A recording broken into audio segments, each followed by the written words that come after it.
Hello again, and welcome to the Photography Pod, a photography podcast for both working professionals and enthusiast photographers alike. My name is Steve Vaughan, and once again, I'm here with my good mate, Nick Church. Nick, how you doing? I'm very well, Steve. How are you? Hope everyone's well, listening as well. Been a pretty hectic couple of weeks, as I know you have as well. What have you been up to, Steve? Well, finishing off weddings. So we've had a couple more weddings since the last show. And speaking of shows, I'm in a show. I'm in a musical, would you believe? So my wife and I have been involved in Banbury Operatic now, off and on for a number of years, and more off than on in recent years. But they're putting a show on right now. In fact, the end of this week. In fact, by the time the listener hears this, hopefully it'll all have been done and dusted. But it's a show called Kings and Queens. So it's just different songs from different musicals. And it's a bit of a fundraiser, really, because it's cheaper than putting on a whole show. But because I'm male and I've also got a pulse, and I can just about sing, I'm in demand because they're always short of men for these things. So every night this week we've had rehearsals, and we're not quite ready, shall we say. So it's full dress rehearsal tonight, and that's why I haven't had a shave yet, because of stage makeup and stuff. It's just a lot of fun, but it just kind of take over your life a little bit when it gets closer to show week. So I'll be kind of glad when it's over a little bit as well. But I was also away for a few days, a couple of days up in the Peak District, which I think we'll come back to later in the show. Spent a couple of days walking with one of the dogs. But you've been away, I think, as well, haven't you? I went to Sicily, yeah. So it was... Oh, very nice. Yeah, it was lovely. Yeah, it was great weather and very much needed bit of sort of just R&R. It was good. Didn't go up Mount Etna. I wanted to, but it was, I figured... I looked at the options to go up there. It's really expensive. And I didn't have any of the kit I would need. I didn't quite realise you actually need decent walking boots and a big jacket, which when it's 30 degrees elsewhere, you don't really put that in your luggage. But no, it's beautiful, absolutely beautiful place, beautiful food, scenes. I did actually take some photos, which is the first for a few years when I've been away. I was swimming in, we went on this boat trip, and it was to just down from Taormina, which is where the White Lotus was filmed. I don't know if you've seen that on Netflix. Yeah. So it's a little bay just down there. So I was snorkeling there. So I love a bit of snorkeling, and I was thinking about this. It's right at the base of Etna, so it must have been historically all of the landscape formed when through eruptions and so on. So I was thinking that lava must have been poured into this bay, and this bay probably formed by that lava. And as I did that, I suddenly became aware of like a bit of heat on my foot, and I thought, that's weird. Wow. Weird how the mind can trigger these kind of actual physical things. And then first on my hand, and then my armpit, and then looked up and saw a shitload of jellyfish. So I was swimming with a load of jellyfish, and I picked up loads of stings all over all down one side. So I suddenly sort of got out of that area and got back in the boat, and had some nice sort of battle scars for. I'm terrified of them. I've got a real phobia of jellyfish ever since I was a kid going on holiday to North Wales. I'm really, really frightened of jellyfish. Seriously. They're only these were they're called, and I googled them, and they're called there's a Latin name, but they're called mauve stingers, because they're just these tiny little unassuming looking things. Really packed quite a punch. And I was on the it's funny, on this boat there was myself and Dawn. There's a couple from Japan, a couple from Germany. There's probably about sort of 8-10 of us, and it's just really interesting to look at the dynamics of how everyone kind of socializes, things like that. Because I'm a complete introvert, right? So I really don't. My natural thing. It's not me saying I don't want to talk to anybody. It's just my natural place is I'm not going to start a conversation. It just doesn't occur to me. And looking around, some people were the same, and other people were fascinated by each other. They were all, and I thought that's really interesting how all like that, all slightly different, and when I noticed it when I work with other photographers at weddings and things like that some of us are, when it comes to the sort of food bit, we always talk about what do you do at food time at a wedding, do you, this thing about sometimes you get invited to sit down with the guests, and loads of people go, oh, fantastic, I love chatting to people and all that. No. And I've got my head in my hands thinking, oh no. Anything but. That's the time for me to sit down, have a little cry, and do some drone work. That's my thing, and recharge my social batteries. But we're all different, and I wonder how much that informs the way that we shoot. Where when I see very immersive, like those sorts of wedding photographers that do very close work, they're with a couple and they they're actually interacting with the couple. You can see their interaction in the photo, and it does actually translate through to the photos you've got, rather than it does. A more of a sort of setback, more documentary sort of observational. I think that's a whole topic for another show in the future. But I mean, we're much more. I mean, I'm not as extrovert as my wife. But after about 10 minutes, my wife will know everybody's life history, where they were born, what they do, where they went on holiday, and everything else. So we're probably much more in the battle kind of thing than yourself, really. But but if we're all the same, life would be boring, wouldn't it? Really, exactly.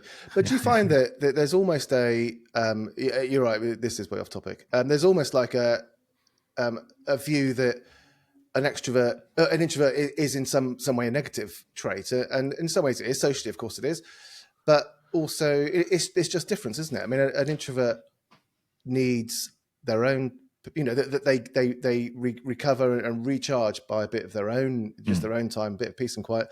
Whereas an extrovert, actually, it isn't that they don't need to do that; it's that they need to have that social interaction. They need that bit, whereas an introvert needs to be on their own, and it's just a different sort of thing that we actually have to do. And in fact, introverts in some situations that just consider that, oh, it's great, I'm really chatting, all that. But when you're chatting to a group of people, if you're an extrovert, sorry, if you're really chatty into a group of people, be very dynamic, there'll probably be someone in that group that's going, oh, this is really full on. I would quite like to have no social interaction at this point. And I think introverts are actually a bit more aware of that kind of thing than an extrovert might be. But I think there is there's whole psychology around this, isn't there? Really, and as you know, I spent most of my working life in sales and sales management. And as a salesperson, one of the things I found really difficult to do was selling to a very introverted person, because I'm an extrovert.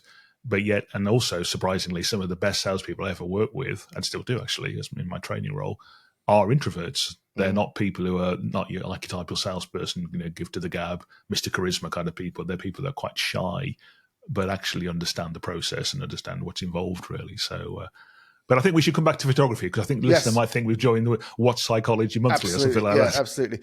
We've got Tesni Ward. So Tes is a fantastic wildlife photographer, and absolutely check out her website, tesniward.co.uk. It's just beautiful shots of not just in the UK, but shots all over the world as well. Yeah, so just fabulous photos, focusing on not just the more extravagant animals, or the more, the sort of more money shot type animals, but also just more common varieties as well, which is really beautifully framed, beautifully coloured shots. So, Tez, thanks for joining us today. It's really nice to have you on the show. Just as we start, we normally just ask people to go through a bit of their background. Would you like to do that? Just give us a sort of potted history of your photography and who you are and what you do.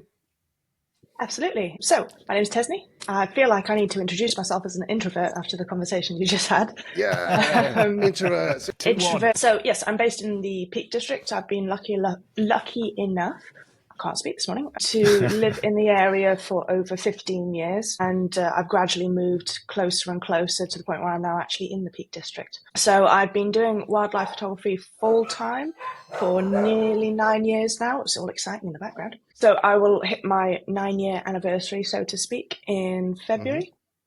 Wow. And I can't complain too much. It's pretty enjoyable as a job. Fantastic. And I know that you're an ambassador for the OM system, which was Olympus back a few years ago. So how did that come about, that partnership with OM for their cameras and lenses? It was one of those occasions where it's just right place, right time. So I had just spent a lot of money on photography and a big trip. So I depleted most of my savings at that point. I worked in sales, so I worked in medical sales, and I had the potential to earn a lot of money. So I thought, I can justify spending this on something I enjoy. We can all say that, photography, once you start doing it slightly more seriously, it costs a lot of money. Absolutely. Oh, yes. So I justified it that I really enjoy it and I can earn that money back. But I was made redundant from my job a week before I was due to go on the big trip. And it was a bit of okay, this isn't ideal. So went on the trip, was umming and ahhing, what am I going to do? Am I going to go back and start doing job interviews and all of that fun stuff? And in the end, I decided, no, I'm not. I'm going to try and be a wildlife photographer and see how it goes. Good for you. And I didn't make any formal announcement or anything like that. But a week after being back home, Olympus contacted me and said, "We see you're at the photography show. So are we. Do you want to chat?" I was like, "Yeah, go on then. You're offering me a free cuppa, so who says no to that?" And it kind of just carried on from there. Fantastic. Amazing. God, that's the sort of email I'd like to receive. How do you get to be in the recipient list of that sort of email from Sony or whoever? That's amazing. What does that actually involve then? So being an ambassador to that brand. Now, presumably you shoot for the Olympus. I used to. That was my first camera system, was an Olympus EM5. You know, so that was how my entry point into photography. Which is so that shows that I haven't been doing photography for very long at all, really. What does it involve to be an ambassador, so our listener can sort of get a feel of what that means? It's a constantly evolving and changing position. So sometimes you're really busy doing a lot of work for them, doing talks, doing events, doing workshops. Occasionally I've been incredibly fortunate that they've sent me abroad to do projects and various bits and bobs. And then you have quiet periods where obviously you're still technically working with them, but you're not doing any official events or anything. So it's a really, really great bunch of people. They're an amazing team. They're so involved with the photography community. So they're not just we're a brand behind a wall. You never get to see us or speak to us. They're right in there with the community, which is amazing. And sometimes I'm involved with that. So it's pretty nice all around. Awesome. I think, Steve, you correct me. I think Fuji are a bit like that as well in terms of how their outreach and the collaborations they have with photographers is a bit more open than some other brands. Yeah, I mean, I'm not a Fuji ambassador, nowhere near close to being one. I don't shoot Fuji anymore, but I know obviously people like Kevin Mullins who have been, and now Emily Renier, who's a good friend of ours, and we know the Fujifilm marketing team. I know the marketing manager very well, and I think they are like that. And my understanding with the guys you work with as well, Tesni, is a similar kind of thing. I've interacted with them a little bit. I did for a while loan some equipment from them. And I've got a question just around that, because obviously the brand's gone through a change, because it's gone from being Olympus to OM System, when I guess Olympus as a company exited the photography business. I know Olympus from my sales, because they're a medical device manufacturer. That's what they're well known for. Did that change for you at all? Did anything become different because of that? The team shrunk a little bit. So obviously, when somebody new takes over, they like to put their stamp on it and try and make necessary adjustments where needed. So the team is a hell of a lot more busy than they used to be, because they've obviously shrunk in size and they've taken on more responsibility. So the relationship is always changing, even since before they were taken over. But that's one thing that I actually kind of enjoy. It's always fresh. It's always new. You never quite know what to expect.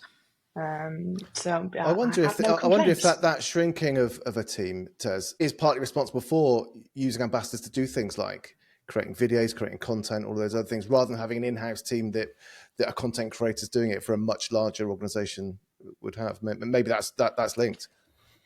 It's a funny one, because I'm not sure if the timing fully lines up, but when they were taken over and they shrunk the staff team, they also shrunk the ambassador team. So yes, they were just trying to streamline ever so slightly. So they obviously also went down they're focusing more on nature photography. Sure. So they streamlined it a little bit. So as ambassadors, we are there if they need us, but they're also happy to just leave us to do our own thing until we are needed again.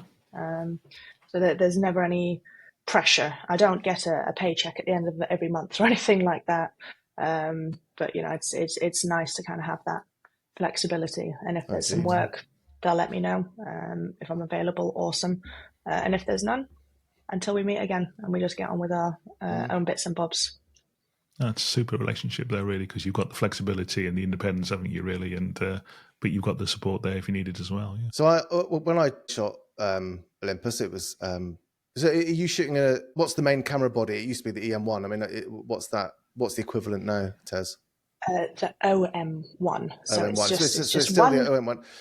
Yeah, so I didn't have the OM1 equivalent. That was because when I started it was similar to the position you're in before this, before that type with OM, where you think, can I justify, how much can I justify spending on something that doesn't currently have a way to generate income? But what I loved about the EM5 system was the size. And that must be a massive pro in terms of a wildlife or landscape photographer, of a smaller bit of kit for you to carry around. Yeah, so when I switched, I wasn't looking to switch. And when you've invested a hell of a lot of money and time into your current system, it's a really big leap to then go, well, see you later. I'm going to something completely new that's going to take time to get used to, and it's going to cost me money. So it was really nice that I got a free loan for quite a few months so that I could just trial it. And I won't lie, when I did the initial change, it was such a huge jump from a flagship camera to, at the time it was the EM1 Mark 1, and it wasn't quite fit for purpose for what I needed it for. So it was a really difficult transition until they brought out the EM1 Mark 2. And then all of a sudden they addressed the issues that I'd had.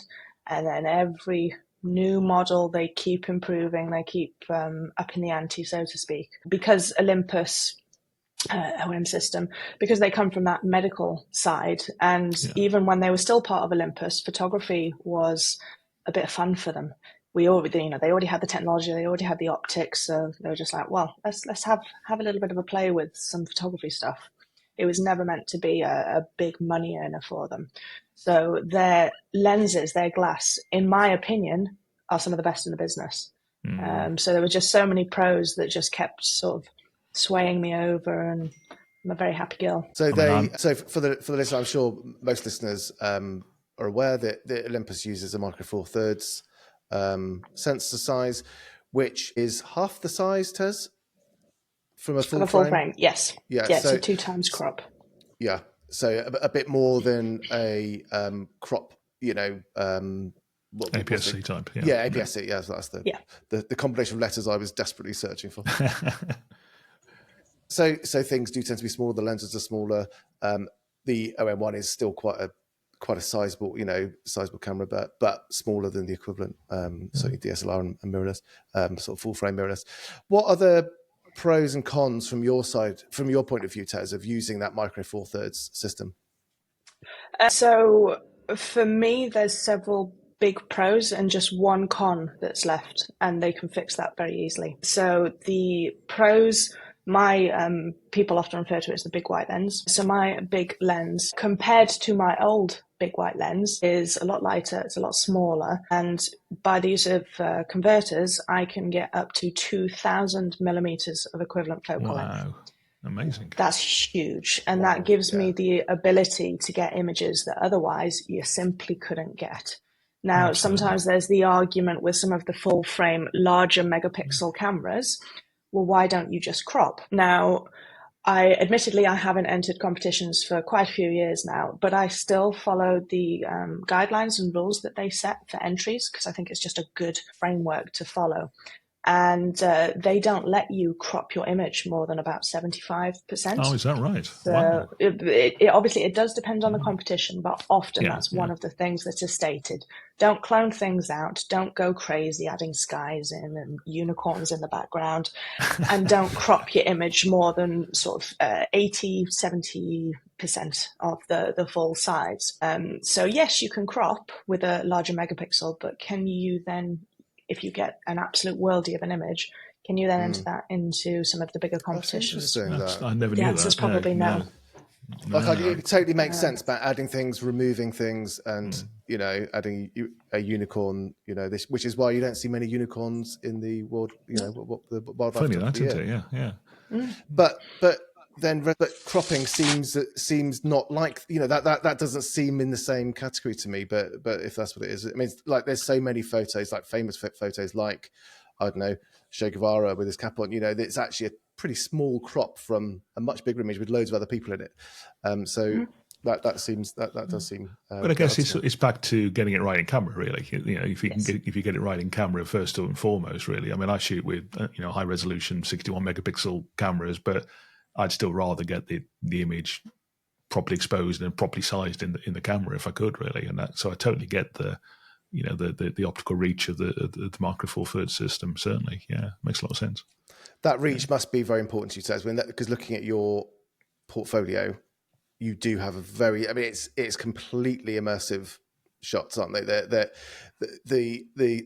animals look like they're, I mean, to me, when I look through it, it just looks like the best of National Geographic over the last 20 years. It's just a really amazing shot. Oh, if only. They're all so detailed. There's really close, really tight shots and interesting framing, which you're only going to be able to get. But that was one of my questions was going to be, how do you get those sorts of shots? And you've just answered that with these converters that give you such a massive reach. The focal length is one of the tools that allow you to do that, because for certain images, finally got a couple of years ago a frame filling portrait of a fulmar, and I was hanging off a cliff. So I can't get any closer. So the only thing that I'm going to be able to do is crop or use a longer focal length. And my preference, just because I don't like to crop too much doesn't mean there's anything wrong with it at all.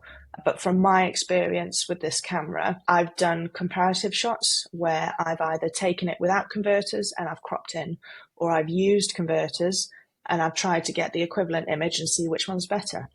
Mm-hmm. And 9 times out of 10, the converter images have been better. So, interesting. If I can achieve it in camera, and then I always look at processing as photography is a 3-step process. You take it, you edit it, and then you print it. Yeah. People take part in various stages. Some people are 3-stage. I'm a 2-stage. I've tried printing. I really struggle with it still. So I let somebody else who is far better at it do my printing for me. Me too. So I look at the processing stage as you've been in the mines. You've got some lovely little golden nuggets, but they're covered in clay. They're dirty. They've got some grit on them.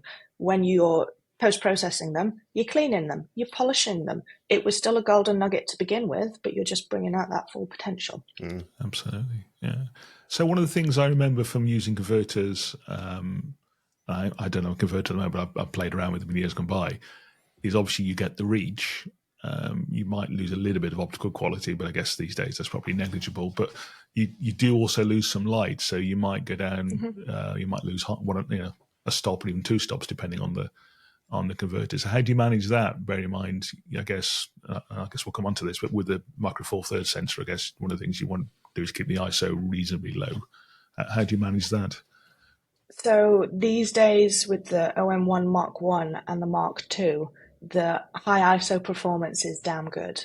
And also with the programs that are constantly evolving, things like, I prefer Topaz. I think Topaz is wonderful. Yeah. Lightroom denoise is getting really good as well. Yeah. High ISO shooting is a lot less of a concern these days. Right.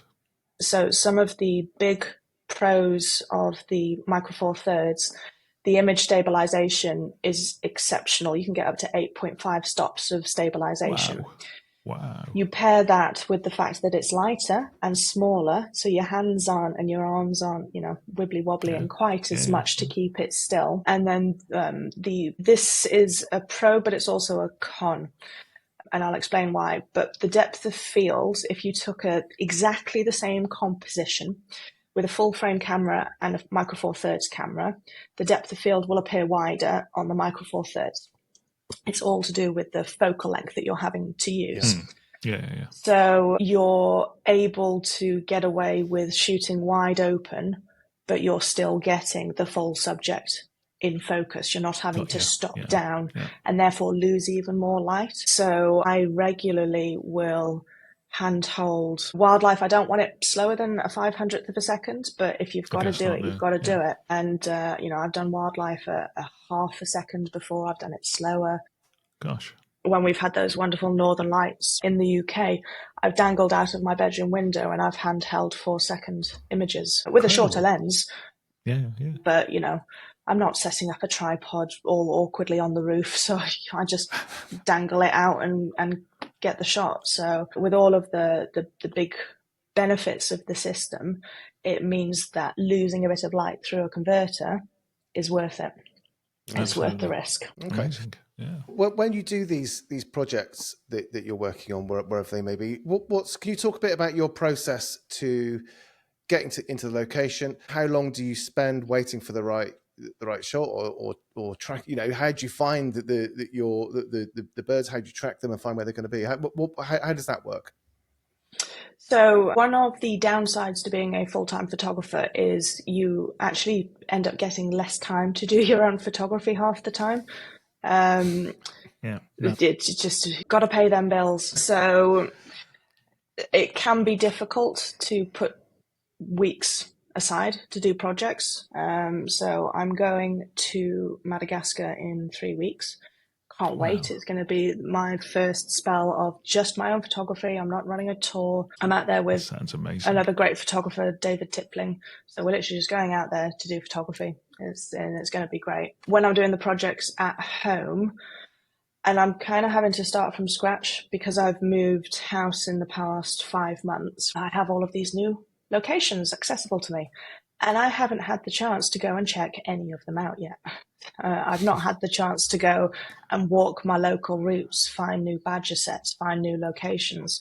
So I need to get the time to do that, find locations that are viable for photography so that then when the season is right, go and actually get the images. So quite often when I say I'm working a project and I'm year 3 into a pigeon project, it's long term because I might only get a day here, or, you know, if I have a day off, what's the chances of the conditions actually being good and the light being good? I'm always thinking long term at the moment. But hopefully in the next few years, I'll be able to do less monetary work and more of just my own photography again, and just going out whenever I get the chance. The longer you're out there, the more likely you are to get the light, get the behavior, get the images you're after. Yeah, that sounds really similar to, I know you do some landscape photography as well, and landscape photographers often say that you just sometimes, you know, you take a day off work, whatever it is, if it's the wrong conditions, you either have to decide of just abandon it or just go ahead and accept that it's just not going to be the ideal shot. And it must be super frustrating when, you know, occasionally just things don't all line up in terms of the weather and the animals being there or the light being correct, and it's just, you know, completely sort of game over before it even starts. So your process would be in that case not to bother, to respect your own time and think, well, it's not worth getting a shot that you're not ultimately going to be happy with. You'd rather just delay that particular shoot until. Personally, you know, one of the biggest projects that I did was badgers, and sadly the badger cull put a swift end to that, although I hope to take it up again as soon as possible. So when I was initially working with them, if I had an evening free, I was there. Rain, shine, I don't care, I'm there.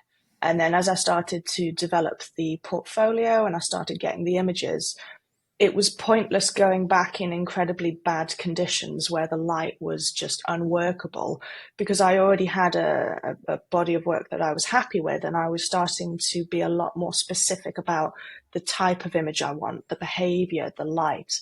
So, you know, knowing that because I was working in a woodland, the light was already challenging even if the sun was out. There was no point me going if it's blustery and raining and miserable, because the shutter speeds I'd have to work with were unworkable. The light was unworkable. So sometimes it's better to prioritize your time, recognize when it's better to just have a day off. Just have a day off and rest and relax, maybe do some processing, do some bits and bobs behind the scene, and wait for the conditions to line up for the kind of image that you're after. Yeah, I mean, I think that's right. The having conditions which aren't ideal can, certainly in my experience, does help a little bit, because it makes you dig a bit deeper and suddenly think, oh, actually, there is, you know, by finding a little pool of light where, you know, you can actually get some beautiful shots, which on the face of it you wouldn't have thought particularly that day. But if it's just grey and not ideal and the light's terrible, then it's just, like you say, your time's too important, really. I think it's also the difference between, you know, having to go out and take images because that's what your job is, and that's how you make money, and, you know, doing it for fun. So I was up in the peaks a few weeks ago with one of our dogs just for a long weekend. My wife was enjoying herself in Florida, and I got up at 5:30 to go up Parkhouse Hill to photograph Chrome Hill in the sunrise, and of course petered down with rain and cloudy and horrible, got nothing. But I still enjoy being out in the fresh air and having a walk with the dog. So, you know, it's I guess it's all about what you're trying to achieve, really, isn't it? Really, and you know, if you're doing it for, you know, because you need to get the image to make money, as opposed to, I'm not a landscape photographer, but I quite enjoyed messing around in the fields for a morning and doing a bit of walking with the dog, really. So, yeah. Yeah, totally. Yeah, I think last time I did get up that early recently, but it was only to get a flight to Sicily. That was the only for a holiday. Rub it in. Before to do it voluntarily, I think it was 1989. I think there was a day that I got up that early. Spot the former IT guy. Yeah. You've talked a lot about your passion projects and the things that you love to do, and that they take time. And something that's similar with landscape photographers as well is that wildlife photography, for most of you, however beautiful the work is and how talented you are, which you're definitely the case, is a difficult way to earn money to earn a business purely from that work alone. And then that's augmented with tours and workshops and so on. Now, I know you do some tours and they're extremely popular, and the feedback from your attendees is just phenomenal. Would you like to talk a bit about those and how they work? Yeah, absolutely. When I'm doing tours and workshops, my photography it's not important at all. So occasionally I'll have my camera with me, but the thing that I enjoy most about it is when you get the opportunity to introduce somebody who really wants to see a certain species. Mountain hares are the big thing that I do in winter. Gosh.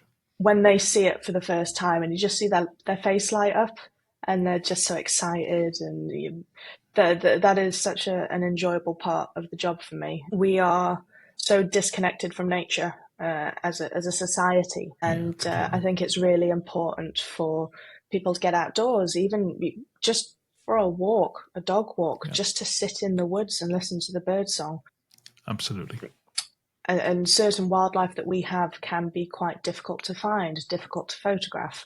So when people entrust me to try and get them into those positions to see that wildlife and photograph it, the excitement when it's over and they've got a huge smile on their face and they're going through their images, and you can't put a price on that. I absolutely love being able to give people that opportunity. And how does it work if it is a flat day, or for whatever reason the mountain hares have gone on holiday and they're not around? How does that work? But the mountain hares are quite specific. If there's low cloud and it's a bit of a microclimate where I do it, I will try and cancel. I'll basically say, look, this is not going to work. We can't see more than 10 meters in front of us. Even if we somehow manage to find a mountain hare, the photos are not going to be good. So I'll always try and, wherever possible, postpone, reschedule. Sometimes people can't reschedule, and then I'll give them the option of, we can still try for the mountain hares, but it's going to be a really difficult day. But we have other options. Do you want to go and try this? Do you want to, we can go lower down into the valley. We're not necessarily seeing the species you're here for, but you're more likely to get some good images, have a good day. And you might find that the species I take you to see, which is typically red grouse, but sometimes I'm flexible, depends on what's around. I'll actually realise that red grouse are awesome as well. So absolutely. I always try and be flexible. Sometimes the weather's just not going to work out. What's the longest you're waiting? This is actually a question that one of the listeners sent in. What's the longest that you've waited for that shot? Now, whether that's on a tour or on your own thing, at what point do you say, right, let's just knock it on the head? It's not working. I'm still waiting. And I've been doing photography for 12, 13 years now. The thing with wildlife is you can have a level of trust with that animal, so that animal's comfortable around you. You get the natural behavior. You can get the best light in the world, but then that species does everything that you want behind a bush, behind a tree, in the only dark spot in the valley or in the woods.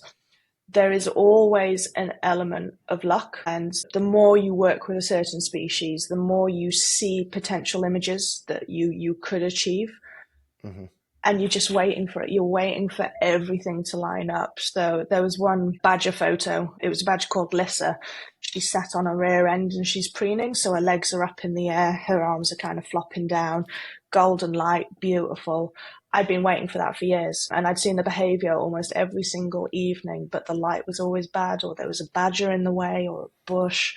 There was always an element stopping me from getting the image.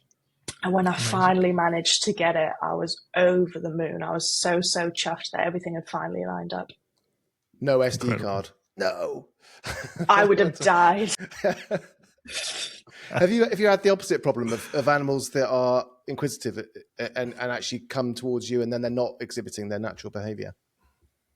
Sometimes it does happen. Sometimes it's location specific. There are places where people feed wildlife, so they just associate you with food and they're climbing up your legs. There are scenarios where wildlife is just so habituated to people, they don't care that you're there, and sometimes they'll come up and check you out. I don't mind it as long as it's not putting the wildlife at risk. Yeah. I always think that when it comes to photography, the wildlife and their welfare is the number one priority. Your photography is always secondary. Absolutely. But, sometimes when you have habituated wildlife, I like doing photography at country parks. I don't like the number of people there, but the reality is the wildlife just doesn't care anymore. So you don't have to worry about sitting in a hide for 10 weeks to get your shot. You can just sit on the water's edge and wait for the right moment. So yeah, sometimes it happens. I don't mind it too much. If it was a brown bear or something, I'm going to mind. But luckily, we don't have those in the UK. So if the listener is interested in your tours, where would they find out more about that? If you literally just pop onto my website, you can Google Tesni Ward, and it will be the first option. I've got a full page with photography workshops and tours, or you can always just drop me an email or message me on something like Instagram, and I'm always happy to talk more about it. I can guarantee my wife will be in touch. Totally She'll be fine. desperate to come and hang out with you for the day, definitely. So, if somebody listened to you, and it's been fascinating listening to you, Tesni, but if somebody's listening to you now thinking, I really would like to have a go at being a wildlife photographer. I photograph other things, but I really would like to go and have a go at being a wildlife photographer. What would be your sort of top 3 or 4 tips to them? Starting out, what would you say? Don't instantly go for the difficult stuff. Don't be thinking, right, I want to photograph eagles, I want to photograph foxes, I want to photograph whales. Right. Start simple. Start at your local park with waterfowl, mallards, geese, swans. You want to work on developing your understanding of the species, understanding what kind of compositions and light works best. You don't want to then add on top of that, I also have to worry about fieldcraft and hiding, and you can really overdo it, and it's just overload. So start simple, start with stuff that's not scared of you, start with stuff that's accessible, so you don't have to be taking long road trips for a 30-second viewing of a pine marten, for example. And then just persevere, keep going. Even today, my priority when I'm out taking images is portfolio. From day one, it's just portfolio, thinking about, I want a nice body of work, a nice selection of images with variety that I can put into a portfolio. Not that I've ever had a physical portfolio, but it's just think about putting together that selection of images that complement each other. And then it will just kind of evolve from there. Great advice. Yeah, great advice. And So it's if not you all want about a bit the gear of as local well. wildlife, Yeah. Steve, you can always a good place for wildlife is always go down to your nearest Wetherspoons. There's always quite a lot going on there. Yeah, I tend to avoid. I would agree. It's a bit of fun. Nothing against. Well, I have got. Yeah, let's not get onto that. I've got a lot against Wetherspoons. Yeah, me too. Let's not get onto it. I think you wouldn't find too much disagreement here. Smashing. Well, that's been absolutely fascinating. I knew it would be, and we could talk for ages. I know, but I'm conscious of time. It's just been such a great interview, and thanks so much for being so generous with your time for everyone listening. Right, well, we're going to go through just a couple of other bits and pieces. We've got a bit more to talk about. Now, if you're happy to hang on, that'd be great. There might be something that you can that we might come and get your expert opinion on.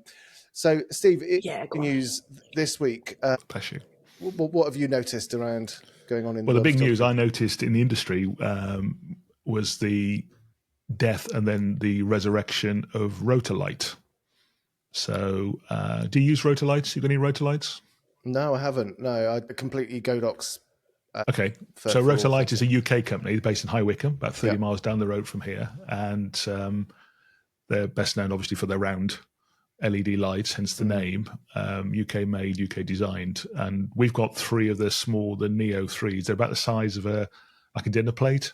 No, like a dinner plate, a side plate. And I bought them at the photography show last year, mainly because it was a good deal, and you know what we're like for good deals.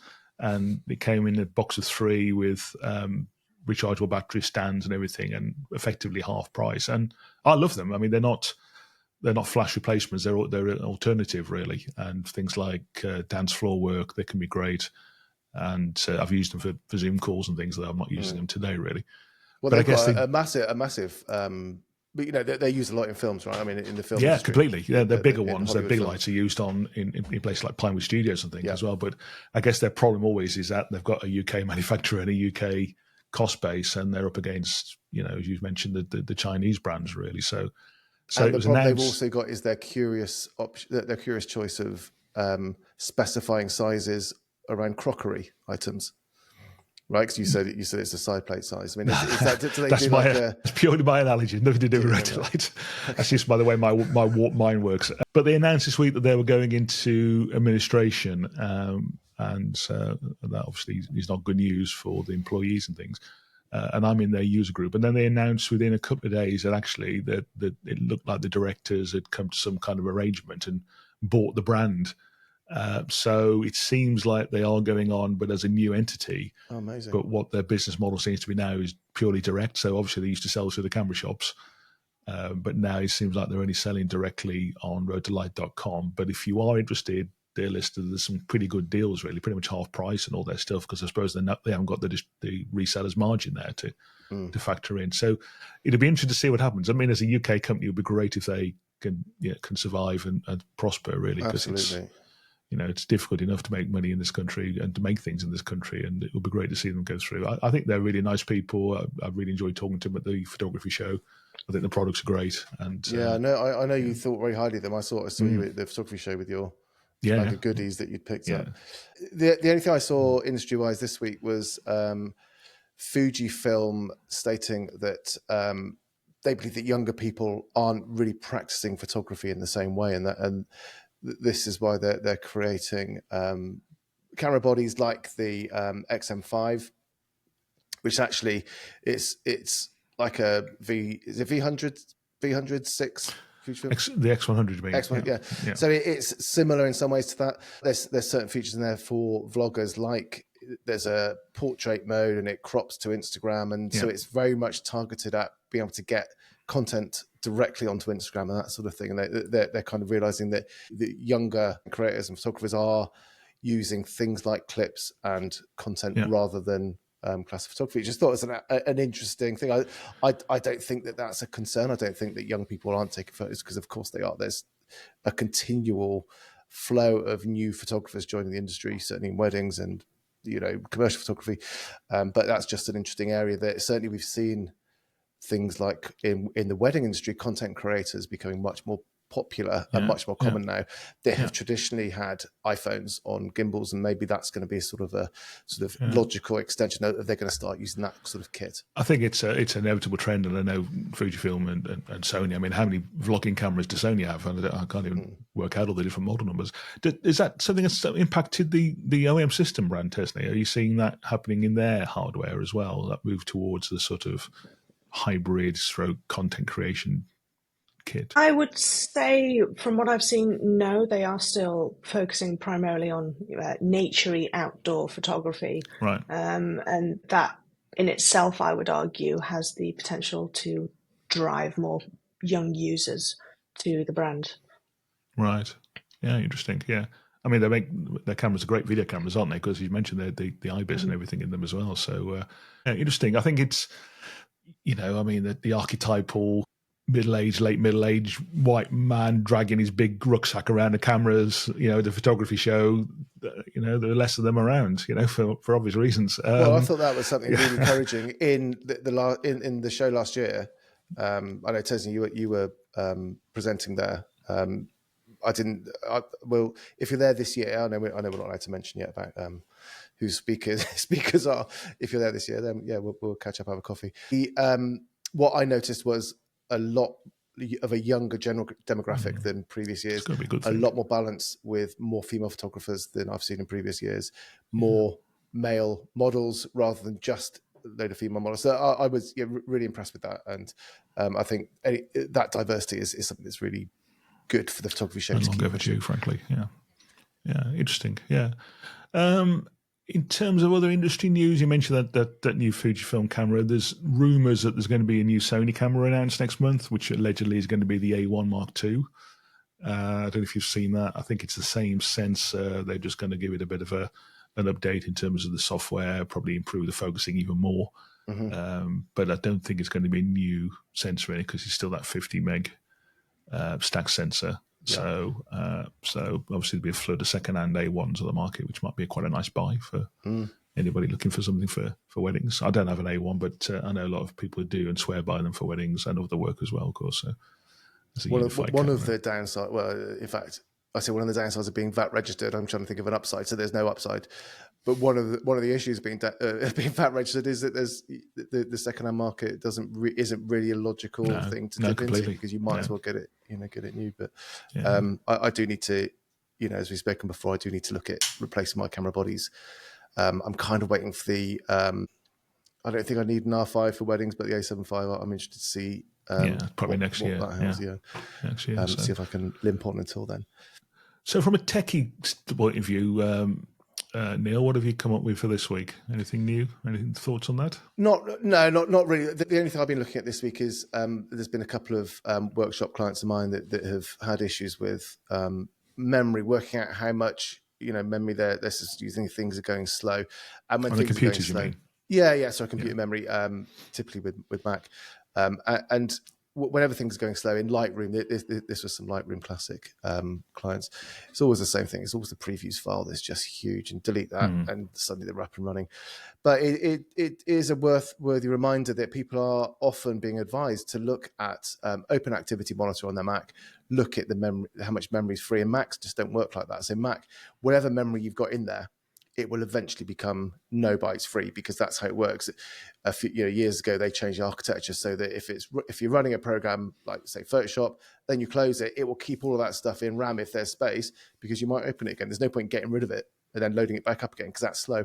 So it does, which does mean it's quite hard to judge how much actual RAM you're using. But if you're in a Mac, look at the memory pressure and the swap space used. That's the thing. If it starts using swap, then it means that you actually have run out of RAM. It's using the hard drive, Yeah, okay. so that's going to and from your SSD or whatever, and that's the time that it might be beneficial. In most Macs, though, of course, it's all bonded. It's all tough to upgrade. You have to choose it. You can't, not in modern Mac, can you? Are you a Mac or PC person, Tesni?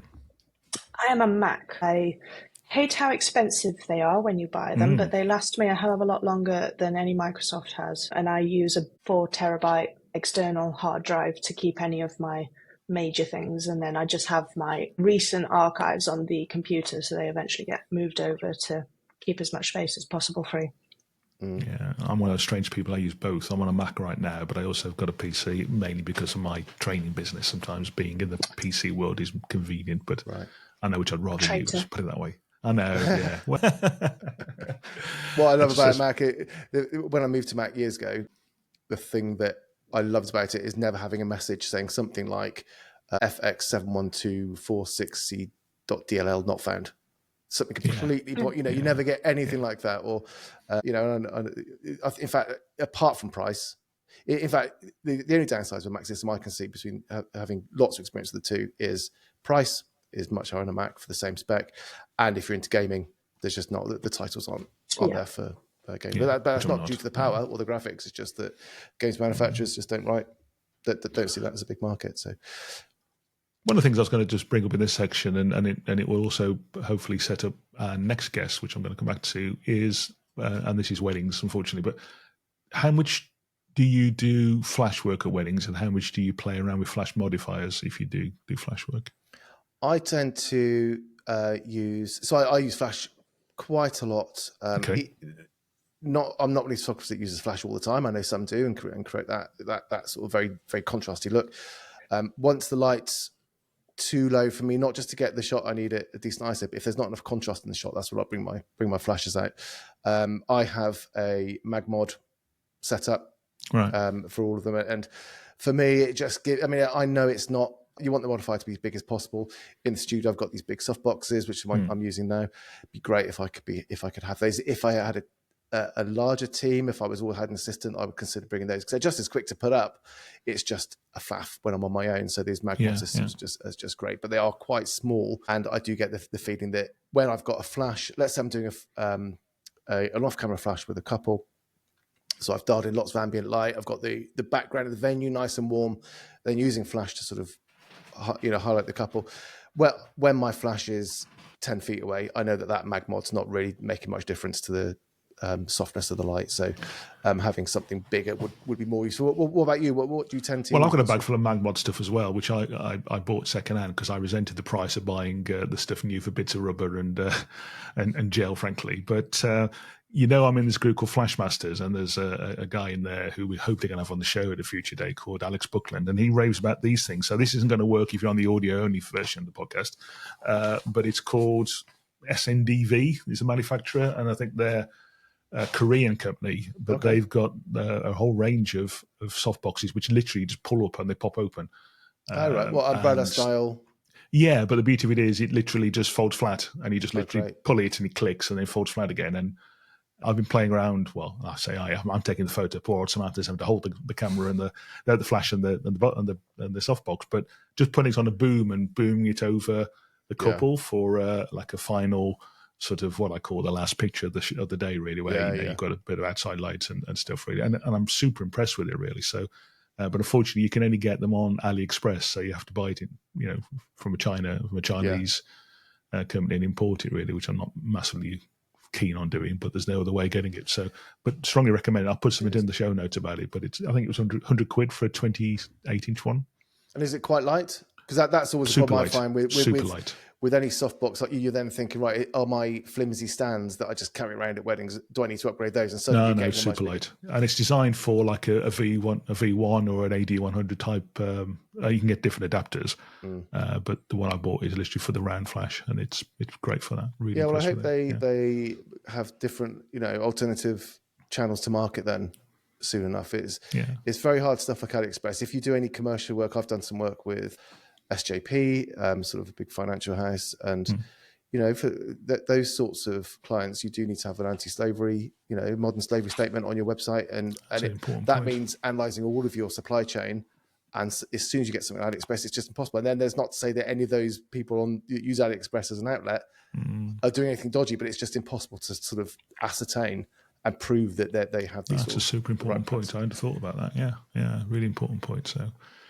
Let's wrap the show for this week. So next time, all being well, we're going to have, and I kind of set it up with that piece there, but we're going to have a guy called Neil Redfern on. So excellent. And hopefully his partner as well, Helen Williams. So Neil is a fantastic photographer, wedding photographer based up in Manchester, or I think he lives in Cheshire now. And he's super active on YouTube channels, wonderful, more geared towards other photographers these days. But they also run a community called flashmasters.co, and the work on that site is just off the scale. I mean, I'm in it, but I'm not a Flashmaster by any means.